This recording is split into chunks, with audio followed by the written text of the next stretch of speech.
चलते हैं, गर्भगृह में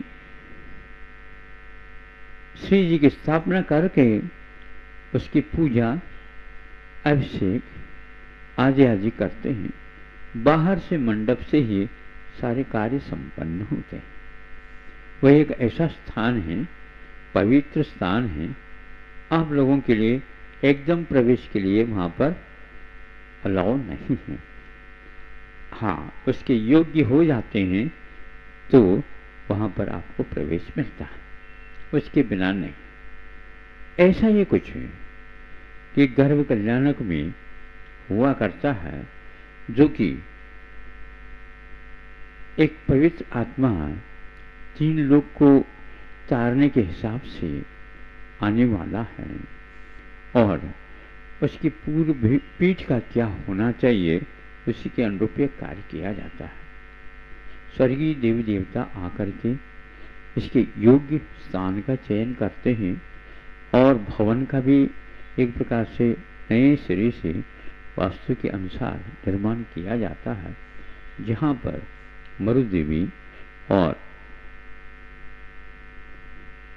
नाभे राय इनके घर में, परिवार में इसका कार्यक्रम प्रारंभ होता है। समझ लीजिए वह स्वर्ग से देव आने वाला है, लेकिन उससे पूर्व में आपको ज्ञात नहीं है। लेकिन ज्ञात कराने वाले ये अवधि ज्ञानी होते हैं, देवी देवता, उनके माध्यम से ज्ञात होता है। ज्ञात होता है तो उसके लिए साक्षी के लिए परिवार सहित देवलोग आ जाते हैं, तब मनुष्य उनके साथ हो जाते हैं, क्योंकि इनको इसका कोई भी ज्ञान नहीं रहता। ये सारा का सारा हम कि पंचेंद्र के विषय को लेकर के विश्व में जो कुछ भी गतिविधियां हो रही हैं जान लेते हैं, लेकिन हमारी बुद्धिगम्य नहीं होती। ऐसी भी गतिविधियां होती रहती हैं, उसके ऊपर विश्वास ही रखना पड़ता है।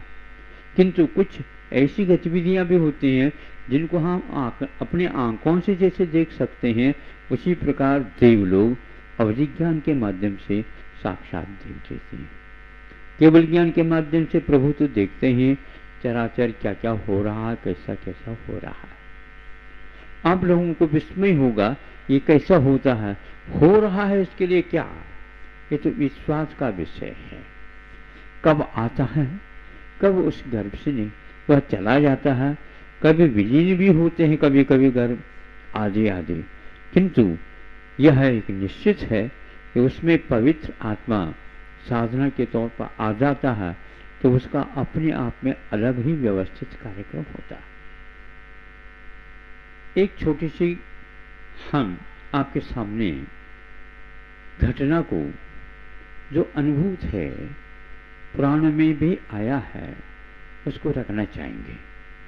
उससे पूर्व में थोड़े से ध्यान आपका आकृष्ट करना चाहेंगे कि किस प्रकार उस गर्भस्थ शिशु का, जीव का कैसे लालन पालन पोषण होता है।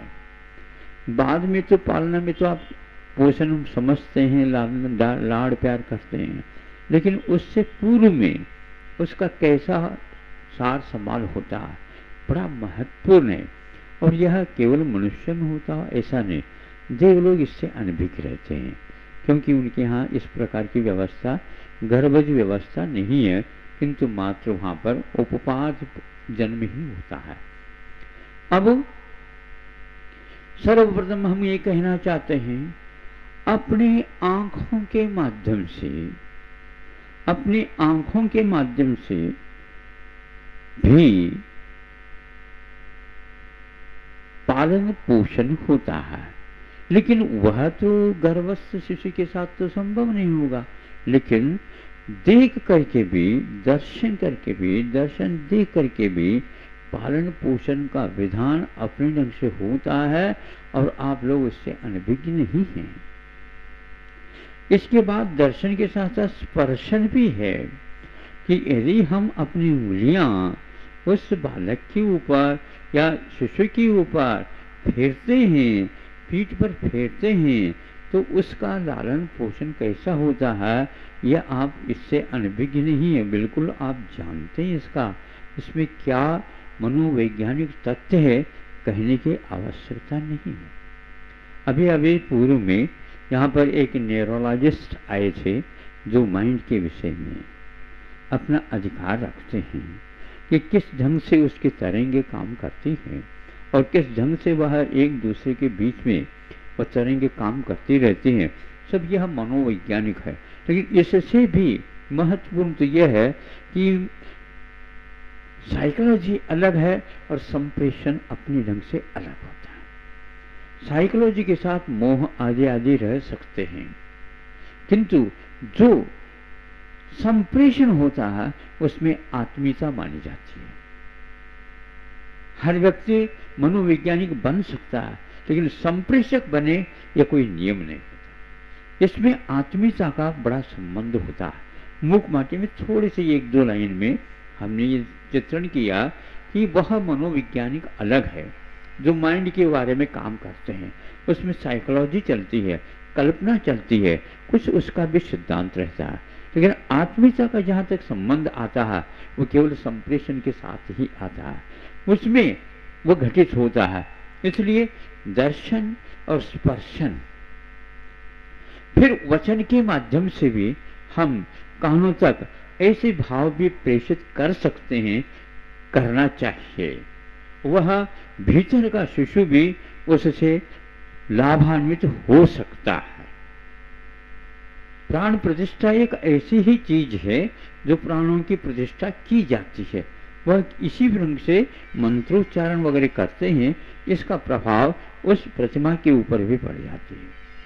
तो शिशु के ऊपर इस प्रकार के प्रभाव कैसे पड़े, ये प्रत्येक गृहस्थ मनुष्य अपने परम कर्तव्य समझ करके उसके ऊपर पोषित करता रहता है। आप लोगों को फुर्सत नहीं, अथवा एक शिक्षण दिया नहीं गया, अस्पताल में जन्म होता है, बच्चे बदल भी जाए तो चले जाएगा, कोई बात नहीं। सुनते हैं बच्चे बदल भी जाते हैं, क्योंकि जिनके यहाँ बच्ची नहीं है वो चाहता है हमारे यहाँ बच्ची मिल जाए, और उनका यहाँ जो है लड़का हुआ है, और जो लड़के चाहते हैं उनके यहाँ बच्ची हो गई, तो ऐसा कर लो, अदला बदला कर दो, हाँ ले लो, चल जाएगा। अपने नहीं तो गड़बड़ हो जाएगा। अभी किसी को मालूम नहीं, इधर का उधर, उधर का इधर। जैसे शकुनी मामा ने कौड़ी भाषा पलटा दिया, विजयी किसकी थी, हो गई किसकी। सुन रहे हो, समझ रहे हो। अब उसका भाग्य कैसा है क्या पता, किंतु यह ऐसा जोखिम का काम है, ऐसा नहीं होना चाहिए। यह सारे सारे देवियां जो माँ के इर्द गिर्द रह करके वो अपनी सेवा देती रहती हैं, इस प्रकार को कोई कार्यक्रम हो न जाए और वो निगरानी रखती है। और ऐसी निगरानी रखते हैं अवधि ज्ञान के साथ रखते हैं कौन कौन क्या क्या भाव कर रहा है, क्योंकि ये अनमोल निधि है, कोई उठा ले गड़बड़ हो जाए तो क्या होगा। स्वयं भी वो उठाते हैं, ये बात अलग है, माता पिता को ज्ञात नहीं होता, किंतु श्री जी वहां से प्रभु उड़ जाते हैं, वो बार की बात है। अब मैं ये कहना चाहता हूं कि वहां तक पहुंच नहीं पाते। एक मन का विषय होता जो संप्रेषण जिसको बोलते हैं हम, उसमें कैसे पहुंचाया जाता है। एक आर्टिकल पढ़ी थी, वो कहाँ की थी, वो धुंधली से हो गई, लेकिन इतना अवश्य इसमें स्पर्शन भी बताया, दर्शन भी बताया, वचन भी बताए, और उसके साथ साथ अंत में मनोवैज्ञानिक भाव प्रेषित किया जाता है। वो कौन करता है उसके बारे में उसने कहा था कि कछुआ होता है, कछुआ, वो कछुआ अपने जो संतान है और वो स्वयं तैर रहा है, इधर उधर काम कर रहा है, लेकिन उसका मन का संबंध, आत्मिक संबंध उस संतान से रहता है, और वही उसको कैच कर सकता है। जैसे नंबर के हिसाब से आपके मोबाइल सिस्टम चलती है ना, दूसरे के वहां पर नहीं आएगा, वहीं पर तरंग औरों की भी आ सकती है, अब नंबर होने के कारण वही वहां पर खुलेगा, अन्य कुछ भी खोल नहीं सकते।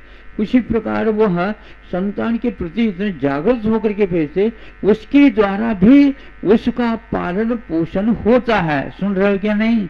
इसी प्रकार आप लोगों का कर्तव्य है गर्भ में जो ही वह जीव आता है तो आपको ज्ञात होते ही ऐसे भाव अपनी तरफ से शिशु के भीतर पहुंचाना चाहिए।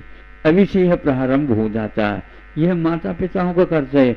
8 वर्ष अंतर्मुख के बाद उसके मोक्ष मार्ग की भूमिका बनती है, अथवा सम्यक दर्शन प्राप्त करने की भूमिका बनती है, अथवा सम्यक दर्शन लेकर के यदि आया है तो आगे की भी भूमिका उसमें तैयार आप कर सकते हैं, किंतु यह आपका कर्तव्य है। कब से? जब से वह पेट में आया तब से लेकर के जब तक उसका जन्म नहीं होता तब तक माता पिताओं का एक कर्तव्य है उस शिशु के बारे में ऐसी तरंगे भेजें तो उसको जा करके लग सकती हैं, उसके द्वारा उसका पालन पोषण होता है। यह बहुत गूढ़ विषय है और वो कछुआ अपने पर्याय में इस ढंग से करता है।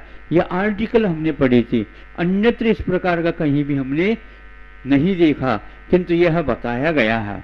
और यह बताया इसलिए गया है, इसका प्रभाव अवश्य रहता है। जन्म के बाद ही होता है ऐसा नहीं, पहले भी होता है। इस प्रकार की कथा और भी पुराण ग्रंथों में आ जाती है।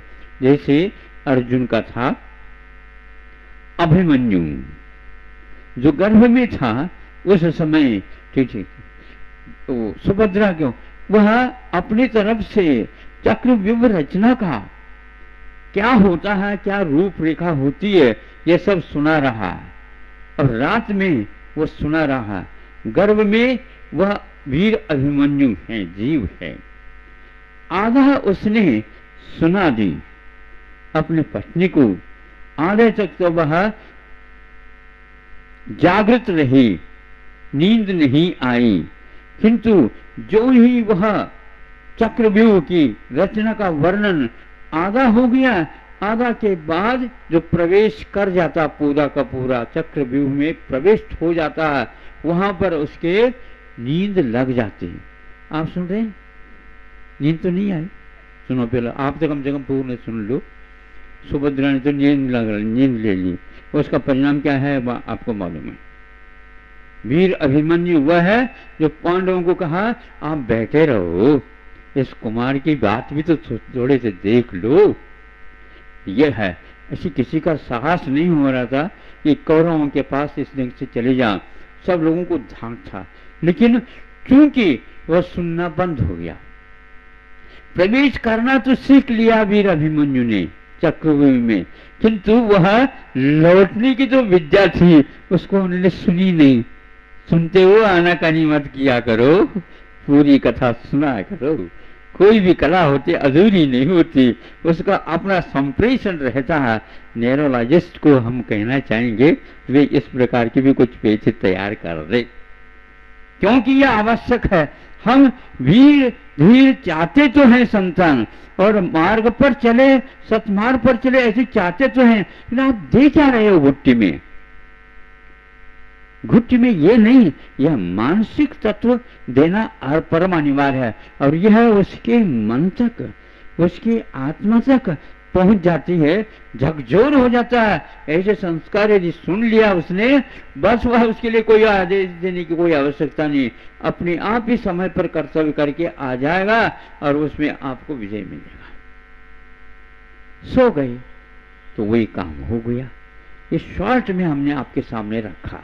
अब वह कछुआ एक प्रकार से अपने संतान के लिए ऐसे भाव प्रेषित करते रहते, उसके कारण उसका पालन पोषण। और कहाँ कछुआ रहता? बताओ, पानी में रहता। नहीं समझे? उसका जीवन पानी में रहता, लेकिन जहां पर उनका स्थान है रखा गया है वहां तक वह तरंगे जल में भी पहुंच जाते। जैसे आपको मोबाइल जो है जल में भी रखो तो वहां तक आपका नंबर पहुंच जाएगा। किसी भी स्थान में आप रहो, रेंज में भीतर है तो अवश्य उसके पास, यदि बहुत ऊंचाई तक है तो अलग उसकी रेंज हो जाते, नीचे है तो कभी कभी टूटने लग जाता है। इसी प्रकार ये भावों का एक संतान के साथ माता पिताओं का सबका होना अनिवार्य है, तब कहीं जाकर के एक जीव अपनी धर्म प्रवाह को आगे बढ़ा सकता है। महाराज ऐसा आशीर्वाद दे दो ताकि यह धर्मात्मा बने, आप बनाना चाहे तो आप तो, इसलिए तो हम कह रहे हैं पहले से कहना चाहिए ताकि वह आपकी बात सुन सके। क्यों कह रहे हैं क्या पता, वो आपकी आज्ञा में नहीं रहता, इसलिए तो हमारे लिए सौंप देते हुआ शुरुआत में दे देते हैं।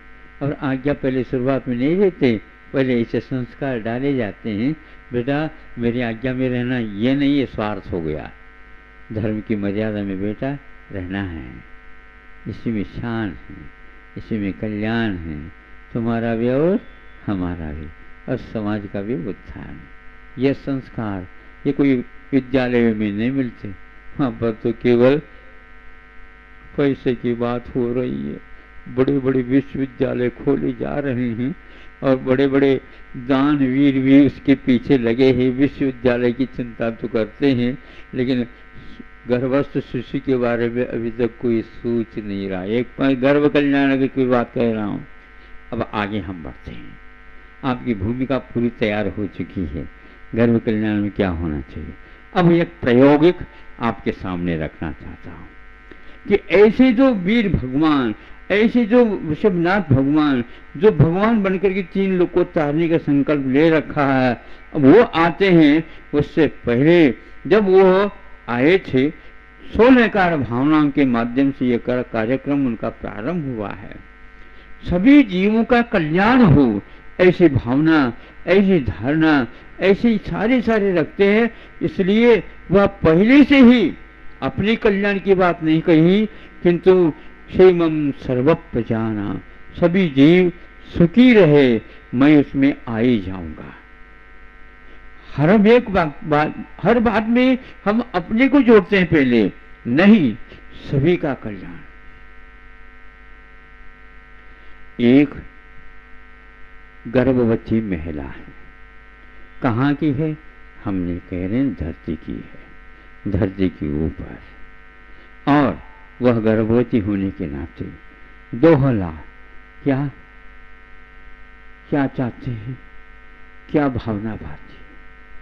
सास कहती है हाँ बेटा भूल क्या करना चाहती है, हाँ इस समय भावों को छुपाना नहीं, हाँ नहीं छुपाती, और बता दी हमें और कुछ नहीं चाहिए, हाँ बोलो और कुछ नहीं चाहिए, तो क्या चाहिए। और का अर्थ मतलब और नहीं चाहते हैं, मतलब दूसरी एक चीज है, मतलब मन शुद्धि, वचन शुद्धि, काय शुद्धि निकालने के लिए उसने 3 बार ऐसे कहा हमें और कुछ नहीं चाहिए। हाँ हाँ तुम्हें क्या चाहिए बताओ, और तो नहीं चाहिए लेकिन क्या चाहिए बता, हमें और कुछ नहीं चाहिए, तो कुछ तो चाहिए, हाँ और कुछ नहीं चाहिए। जब 3 बार हो गया, ये तो हमें पूछना है, ये बता दे क्या चाहती है, संकोच नहीं करना, मैं सब कुछ कर लेंगे। बहुत अच्छी बात है, ये तो पक्का हो गए, मन शुद्धि, वचन शुद्धि और काय शुद्धि, तीनों में वह पूछने वाली बात तो बन गई। धीरे से कहती है कि मेरे मन में, हाँ क्या है, मेरे मन में जो गर्भवती है, आसन कुछ ही चंद दिनों में जिनको जन्म देना है अपने शिशु को, ऐसे गर्भवती जो महिलाएं हैं जो बिल्कुल गरीब अवस्था में हैं, उनको यहाँ पर लाना है।